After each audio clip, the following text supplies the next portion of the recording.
What's up, everyone, and welcome to the 44th episode of the Control Freak Podcast. I am your host, Alex Blackard, or at LessAlex on Twitter and Twitch. I stream 4 nights a week over on Twitch, so make sure to go give me a follow over there. This is the only Magic the Gathering podcast devoted to all things blue-white control in basically all the formats. But yeah, shout out to my amazing patrons over at patreon.com/LessAlex. If you find value in my content, either here on the podcast, on YouTube, or on Twitch and Twitter, head on over there and consider becoming a patron. It is the best way to help support my content. And thank you to all of those awesome people. This week is going to be a really short episode. A really short episode, and I do apologize. It's just, unfortunately, there's not a whole lot to talk about right now with the whole coronavirus thing, the social distancing, the quarantine, if you're in my neck of the woods in the Midwest. But yeah, not a whole lot to talk about. We do have some Ikoria leaks that have hit the internet, and we have the announcement of Magic Online Super Qualifiers for online GPs, or Magic Fest rather. So that is some interesting and fun stuff to talk about. But again, this is going to be a really short episode, and again, I do apologize. It's just not a whole lot to talk about as there's just no events happening. However, with one of these Pioneer Super Qualifiers that I'm going to talk about in a bit, there was a very interesting control deck that took first place at one of these two Pioneer Super Qualifiers over the weekend. So very good stuff for control. Not necessarily blue-white, but it is Esper, and it is a very good sign, I think, for the format and for blue-white X in the format. But I'm really excited to get to talk about that. But first things first, let's talk about these Ikoria leaks. These leaks are came out on Twitter from a Portuguese source. These cards that were spoiled are in Portuguese, and holy smokes, they are wild. Never in my life did I think that we would be getting Godzilla cards. Yeah, you might want to rewind and hit play. Godzilla coming to Magic the Gathering. I'm not sure if these are going to be standard legal, because again, they are just leaks. But either way, you cut the cake. They are actual factual Godzilla cards in Magic the Gathering. So let's take a look at these, and I will of course link this article to the show notes and everything like that. But we have, starting out, a very cool picture. Kind of looks like a Kaijudo, if you remember that game. Really cool monster, big old red. I don't know. The thing looks dope. The art direction in this set, from what I've seen so far, is incredible. There is an amazing piece of artwork that is actually the Magic the Gathering's Twitch art. So you know how each game has its own piece of artwork? Is a beautiful piece. Not sure on the artist, but it reminds me very much of a band named A Day to Remember. They had an album not too long ago. Well, it was about 10 years ago now. I guess it is pretty long. But yeah, it looks very similar to their album art, Homesick. So that was really cool for me to see as a fan of Day to Remember from back in the day, to see this new art. It's Vivian Reed. She's looking about to get just destroyed by this big nasty boy, this big old monster, and holy smokes, it looks very cool. Of course, I will link that image. It is actually in the article that I'm looking at here. And then there is another cool, like, as I said, Kaijudo looking monster as promotional piece. So if they continue this kind of art and go kind of away from the traditional, and I love the traditional art. I love the traditional art of Magic the Gathering, but if we're going, at least for one set, a break from the norm, I am super duper about it. Another thing too, because of all this coronavirus stuff, Magic the Gathering is doing something for the first time that they've never, ever done in the history of Magic the Gathering. They are pushing back the set time, the release day of the set It's being pushed back. And yeah, it's the first time, Magic the Gathering, Wizards of the Coast has been really, really good about not ever pushing back deadlines. In fact, this is the first time in the history of the game, in the history of Magic the Gathering, nearly 26 years, that they have ever pushed back a deadline. So very, very interesting stuff. And kind of like sad if you think about it, the fact that we have to kick this back because of the whole COVID-19, the coronavirus thing. So this is very serious. It's not just the flu. The flu doesn't shut down economies. I have said it last time. I said it a couple weeks ago, but I really do want to take home, have you take home something. It's not just the flu. Sports leagues don't get shut down by the flu. Economies don't crash because of the flu. So I think we should be taking this very, very seriously and practice social distancing. But moving on here, I'll get off my soapbox a little bit here.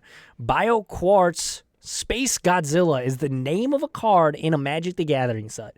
Godzilla is here, and holy smokes, these cards are wild. So they are in Portuguese. They are translated on this website, and again, I will link these. But BioQuartz Space Godzilla, 2 black, G green. So it's, 2 black, G blue. So 2 black, green, blue. There we go. Braxos Apex of Eternity underneath, so I have no idea what that means. Legendary creature, Elemental Beast Nightmare. It is a mythic rare. It has Mutate 2, then blue-black hybrid, and then green-green. So for 2, a blue-black hybrid, and then green-green, you can mutate it. Don't know what that means, but we will certainly find out sooner than later. It has Trample. You may cast Braxos Apex Eternity from your graveyard using its mutate ability, and it is a 6/6, and it even has artist proof of Svetlin Velinov. So cool stuff. He's always a good artist. Really like his stuff. And then another card. We have 3 cards. Godzilla Primordial Champion. So 7 GG. So 7 green. So 9 total mana. But and then it says Tatone Rex. Not sure. Again, I'm not like super duper into Godzilla stuff. So I blast me in the comments on YouTube or DM me if I blow if I butcher these names. And then it's a creature, beast, dinosaur. It's only an uncommon. It has Trample. It has Cycling for 1 and a G. And then whenever you cycle Tatone Rex, put a Trample counter on target creature you control. So interesting that there's Trample counters. Obviously, this was something kind of that they did with, not to this extent, but they did like counters specific for Amonkhet with the embalm and stuff like that. So interesting stuff. And the power and toughness of this guy, we don't know. Part of the card is chopped. And then we have King Caesar, Ancient Guardian. King Caesar, Ancient Guardian is 3 and a white for a Huntmaster. And then it has Huntmaster Tiger underneath. I don't know. You can check out the link. It's very interesting. Creature, cat, uncommon. So another uncommon with Mutate 2 white. Whenever this creature mutates, other creatures you control get +1/+1 until end of turn, where X is the number of creatures' mutations. 3/4. And Swalmare Maniac with the art on this one. I mean, the art's insane. The art on all 3 of these cards are really cool. It's just super bizarre to see Godzilla and, King Caesar and stuff like that. So very interesting stuff. Again, not sure really what this means. Are they going to be in standard legal sets? Are we going to see these in Pioneer, in Modern?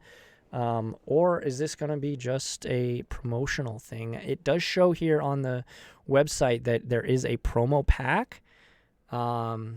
And it does say card especial de Ikoria. Of course, these are in Portuguese. So, interesting stuff. Are we going to get to see Godzilla in this set?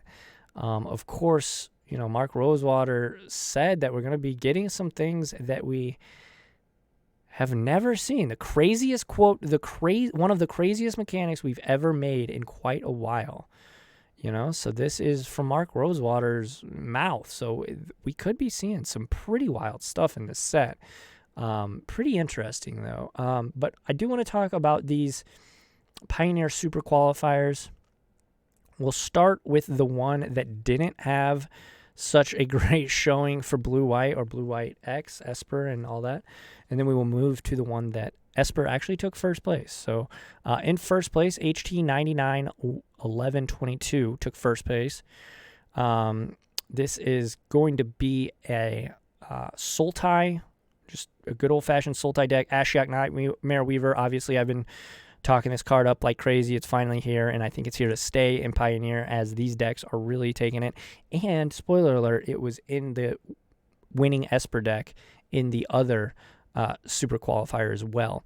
And then we have Euro, Tireless Attacker, Scarab God, Satyr Wayfinder, the typical Jace, Friends Prodigy, typical stuff here for Sultai.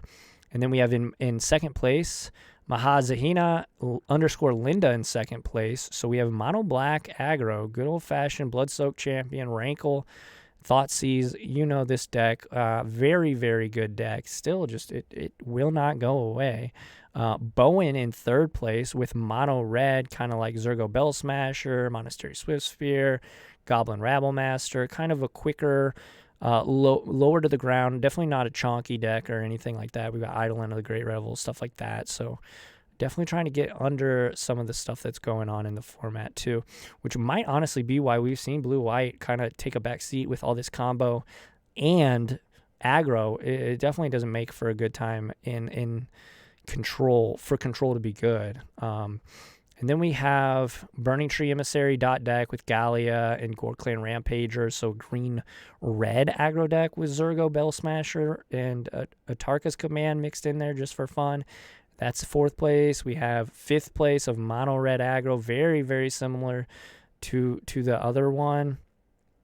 And then in sixth place, we have Mono Green Ramp. So Karn the Great Creator, Vivian Arcbow Ranger, Burning Tree. This is all just stuff that, very quick out the gate. If they get quick out the gate, these can be problems for Blue-White. And then in seventh place, another mono green devotion deck. So, just all around, just very old school stuff here. This is stuff that, week one of Pioneer we were seeing. And here we are, 2020, here we go, And then in eighth place, Daniel MTG rounds out top 8 with Mono White Walking Ballista, Heliod Sun Crowned combo. This is one that, it's here. It's very good. It's everywhere. Doomwake even took ninth with the same, very similar deck. And it was, top 16 definitely had this all over it. There was two versions of Inverter in this specific one, but in the other one, we're going to shift on over to High Moon took first place with a variation of Esper Control. High Moon. So I'll kind of tell you the deck list a little bit. I don't want to go through every single card again. I will put all these links in the show notes and you can check it out. So it'll be down below if you're looking on YouTube and if you're on the podcast as well. Elspeth Sun's Champion as a 1 of, Elspeth Sun's Nemesis as a 2 of, Narset Teferi Hero as a 1 of, and Teferi Time Raveler as a 3 of. Champion of the Wits, the only creature in the main deck. Very interesting. We have Charted Course, a lot of really interesting pieces of technology here. Charted Course is a head scratcher, but hey, it worked out for him. We got Thought Seizes, a Thought Erasure, Yahini's Expertise, Elspeth Conquers Death. That's a card I think I could get on board with. This card's very strong. Oath of Kaya, Omen of the Seas, and Search for Escana. So a lot of cards that really just haven't really been seeing play are really, really seeing play here in this deck. And no really counter spells other than 1 Drown in the Lock in the main deck. So very interesting take on Esper Control. Definitely more of a hit your hand style deck. So I'm very intrigued. There's a Vraska's Contempt here. There's a Thirst for Meaning. So interesting stuff. And these numbers are really interesting. The fact that Charted Course is in the same deck as Thirst for Meaning, very interesting. I think, in my opinion, and obviously for High Moon, this worked out perfectly for him. And if High Moon listens to this, feel free to hit me up on Twitter, or if you know High Moon, feel free to have them reach out to me on Twitter and explain the one charter course over maybe the second home indices. Just interesting numbers here. But in second place, we have LAA 11 with the very interesting Merfolk / Elemental combo deck. So it uses Risen Reef and then Master of Waves to really combo out and then hit Thassa's Oracle to finish the job. So interesting stuff there in second place. In third place, we have good old-fashioned Inverter of Truths. In third place, we have red-green aggro, including Domri Raid. Shout out. That's an old one, but a good one. Fifth place, MTG Pirate with Inverter and Bow 55 Sauce in sixth place with Inverter as well. So this list, or this tournament, seems to be a lot more typical. A lot more typical of what we've seen over the last couple of months. Another Inverter deck in seventh, and then a mono White Walking Ballista Heliod combo in eighth. Rounded out by, there's mono green Nykthos, and then we have, Vizier of Combos deck in 11th. So interesting stuff all the way around. I mean, I have hope for this Esper deck. I definitely like the way that High Moon has constructed this deck. Hand Hate seems great in a format that is combo-centric and that kind of wants to go over the top. So I dig it. I like what we're doing here. I like some of these cards. Some of these cards, the one Champion of Wits, the Charter Course, I guess we're, diversing our draw spells, which is fine. And Champion of the Wits can win the game, obviously, later in the game. But we have so many ways to win the game as Blue-White. I don't think that Champion of the Wits is necessary. But I don't know. This is a very interesting deck all around. I mean, the sideboard even, we got Spell Quellers, we got Murderous Riders, obviously Dream Trawler, but it has Spies, Ashiok Nightmare Muse, I'm a fan of, Cry of the Carnarium, Veto, only one Mystical Dispute, and then there's even an Eldest Reborn in the sideboard. So interesting stuff all the way around. But yeah, not a lot going on this week. Not a whole lot going on this week in terms of competitive Magic. I could go through all the, the 5-0s and all the stuff like that, but I don't think that's just very valuable. I really don't think the 5-0s are too valuable. But everyone just stay inside, keep consuming content, keep making content, make content. If you ever wanted to make Magic the Gathering content, now would be a great time. Let me know. Would you guys like me to make an episode in these kind of days where we're not a whole lot's going on in the Magic world? I could make a podcast episode or a YouTube video about how to get your feet wet in Magic content creation. The first tip I would say is there's nothing to it but to do it. And now is the best time because everybody's at home. But yeah, if you want me to make a video like that or a podcast like that, let me know. I can definitely make that if there's a demand for it, if there's a need for it. So if you're watching on YouTube, make sure to hit that like button and the subscribe button, of course. But also, show me in the comment section. Let me know if that would be something that people would want to listen to. But yeah, everybody, that's, again, I told you at the beginning of the episode it was going to be a short episode. Not a whole lot going on. Just this coronavirus thing is really good time for content creators in the fact that there are eyes on the screen, but in terms of reporting on Magic events, not great, obviously. But yeah, keep social distancing, keep watching, keep listening. Make sure to follow me on Twitter and Twitch at LessAlex over on both of those places. And yeah, keep being kind to one another, Magic players. Spread some Azorius propaganda and have a great night.